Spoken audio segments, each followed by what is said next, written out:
Sa mundo ng pole vault, nagpapatuloy ang magandang karera ng Filipino pole vaulter at Olympian na si EJ Obiena sa pagsisimula ng kanyang 2025 indoor season. Ilang linggo kasi matapos ang silver medal finish nito sa Germany, nasundan agad ito ng kanyang unang ginto para ngayong taon mula sa torneo sa France. Ang mga detalye tutukan sa report ni Matchpoint, Mili Borja. Nakuha ni EJ Obiena ang kanyang unang gintong medalya para sa 2025 indoor season matapos niyang dominahin ang meeting Mats Masal at Letters sa France. Yan ay higit isang linggong nakalilipas nang makuha ni EJ ang silver medal sa International Jump Meeting Cottbus 2024 sa Germany.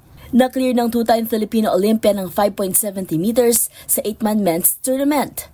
Matapos ito, sinubukan pa ng world number 4 na talunin ng 5.85 meters, ngunit bigo na ito sa lahat ng attempts. Samantala, bagamat na-clear din ng Dutch pole vaulter na si Men of Loon ang kaparehong height, nag-fail ito sa kanyang attempt sa tiebreaker para tuluyang mag-settle sa second place. Habang bronze medalist naman ang pambato ng USA na si Christopher Nielsen after clearing 5.60 meters.